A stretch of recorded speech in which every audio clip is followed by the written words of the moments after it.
نن درته زما عزتمندو د یو داسې اسم اعظم یو خاص وظیفه بیانوم چې دا اسم اعظم به د ستاسو ژوند بدل کی.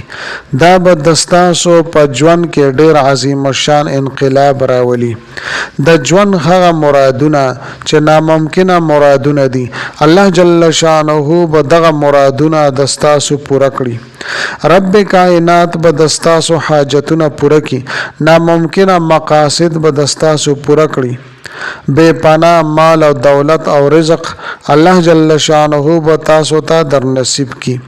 چې په ژوند کې د کومه دعا دا کوم حاجت ده او ته دا غواړې چې دا دعا مې د قبول شي او دا حاجت مې د قبول شي، ان شاء الله تعالی الله جل شانه به ضرور درله قبلوي.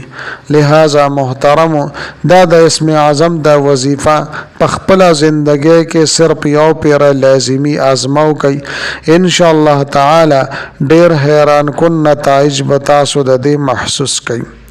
زما عزتمندو دا نننه وظیفه د اسم اعظم وظیفه ده او اسم اعظم دا د الله جل شانه یو خاص نوم دی. نبی کریم صلی الله علیه و آله وسلم ارشاد فرمای چې د دې په ذریعه سره کم یو بنده د الله جل شانه نه دعاګانې وغواړي او الله جل شانه ته د الله جل شانه نوم مبارک وسیله کی، نو الله جل شانه ورته زر او ضرور عنایت کوي. ډیر زر به دعاګانې قبلې او ډیر زر به حاجتونه پوره کوي. نو زما عزتمندو کله چې تاسو دا وظیفه وکړئ نو د دې حیران کن کمالات به تاسو په خپل باندې محسوس کړئ. بس چې د تاسو توجه او دیان برابر وي، د الله جل شانه په دربار عالیه کې پوره توجه او دیان سره سوالو کوي، ان شاء الله تعالی رب کائنات به د تاسو سوال نه رد کوي او دا کامله بروسه او پوره یقین د تاسو وي چې الله جل شانه به ضرور زما دا کار کوي. ان شاء الله تعالی دغه دعا به منرد کیږي. اصل کې زما عزتمندو تاسو خدا وای چې یاره زمونږه دعاګانې نه قبليږي، زمونږه حاجتونه نه پوره کیږي، مونږه هر قسمه وظیفې کوو زمونږه وظیفې کار نه کوي. نو زما عزتمندو تاسو دا وورئ چې د یو مسلمان د پاره چې کومه کې خوي الله جل شانه هغه شانتي کوي، ځکه الله جل شانه احکم الحاکمین ذات ته، کن فیکون ذات ته. الله جل شانه ما او تا باندې پويږي چې زمونږ د پاره پکم کار کې خیر دی او پکم کار کې شر دی. نو زما عزتمندو یو سړی دعاګانې غواړي نو الله جل شانه ول په دریو طریقو سره دا دعا قبلای. یا خو چې د کم سیز د پاره دعا غوښتلی وي او هغه سیز کده د لپاره بهتر وو الله جل شانه به دته ورکی، کچره د د لپاره بهتر نو الله جل شانه د دینه بیا ساتي.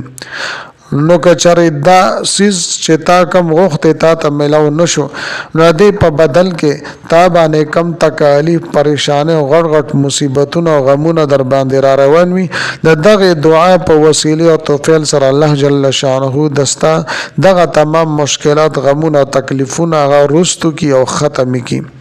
نو زما عزتمندو کچره بیا تا باندې تکالیف او مشکلات غمونه باندې راغ نو بیا هم د الله جل شانه له طرف نه په ځل باندې بیا امتحان وي. بیا به الله جل شانه تا چې کومه دعا غوښتلې په دنیا کې دستا حاجت هم پورا نشو، بیا هم تا باندې مشکلات او مصائب راغ، الله جل شانه به دې په ذریعہ ساته ته درجه اوچتي او بلندۍ به، ځکه الله جل شانه په خپل بندګانو باندې ډېر زیات مهربان دی. الله جل شانه چا سره ظلم او زیاتی نه کوي. نو بیا به زما عزتمندو په جنت کې الله جل شانه د دې دعا بدله تاسو ته درکړي. کله چې یو بنی آدم ته په جنت کې د دې بدله ورکړي شي نو بیا به ډېر سخت افسوس او ارمان وږي چې کاش کې په دنیا کې زما دا دعا نه وي قبول شوه او داغه ثواب ما ته اوس په آخرت کې ملو شوی. نو زما عزتمندو تاسو بزړه نو غورځوي، ځکه زمونږ بل در نشته، زمونږ بل الله نشته، زمونږ دغه یو الله دی، یو زمونږ قرآن دی او دغه کلمات مبارکه دي.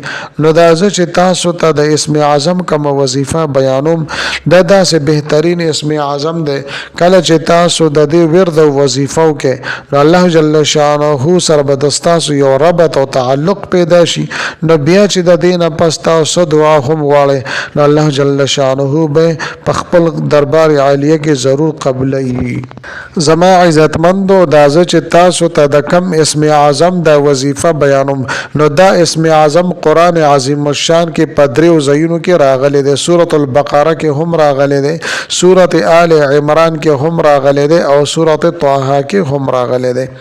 لہذا زما عزتمندو پتا سو باندې پجون کې څه قسم حالات راشي, څه قسم تاسو باندې مصائب او تکالیف در باندې راشي, الله جل شانه صاحب ربط او تعلق نه پریږي بلکې په هر وخت کې الله جل شانه تجاړي فریاد وکوي عاجزي وکوي. الله جل شانه به ضرور دستاسو تقدیر بدلی.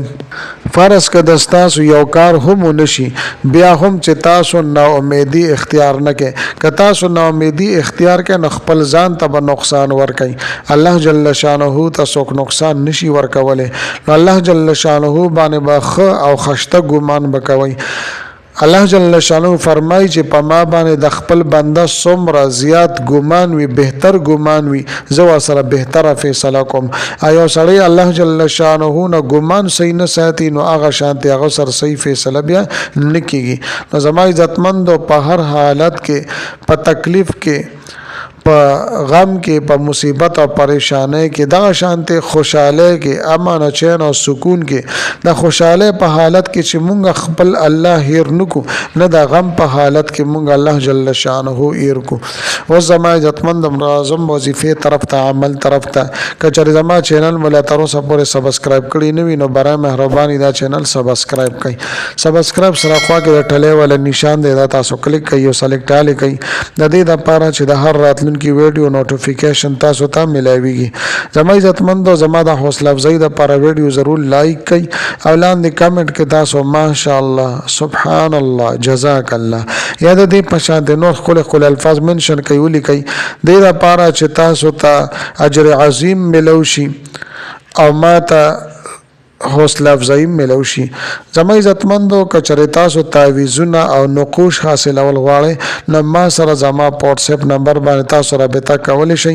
ان شاء الله تعالی د هر مسلې د حل کېدلو د لپاره به تاسو ته مستند تعویذونه درکولی شي نقوش درکولی شي او بیا به د دې نه پس دا کلمات مبارکه 313 مرتبه 314 پیری اولولئ. الف لام میم الله لا إله إلا هو الحي القيوم يا واحد يا ذا الجلال والإكرام. او بیا په آخره کې درې پیر یا پنځه پیر و پیر تا عادت کې به درود شریف ولولئ او بیا به د دعا د پاره لاس پورته کوي. ان شاء الله تعالی کچره تاسو په عاجزه سره وي صحیح طریقې سره توجه دیان سره ضرور به الله جل شانه د تاسو حاجتونه پوره کوي تاسو دعاګانې به قبلې. کوشش وکړئ زما عزتمندو چې تر کومه پورې د تاسو حاجت نوي پوره نو بار بار تاسو دا عمل کوئ کم از کم 3 ورځې په مخه باندې عمل وکړئ. ډېر مختصر عمل دی لږ وخت په دې باندې لګيږي خو لیکن ډېر غټ حاجتونه الله جل شانه په دې اسم اعظم سره پوره کوي. لہذا ما عزتمندو دا بهترین اسم اعظم په خپل هم د دې وظیفو کې خپل رونو دوستانو سره هم د صدقه جاری په نیت سره شیر کوي. ملاوي کوم تاسو سره بل ویډیو کې بل وظیفه سره تر هغه وخت پورې مال اجازه را کوي دلوي الله په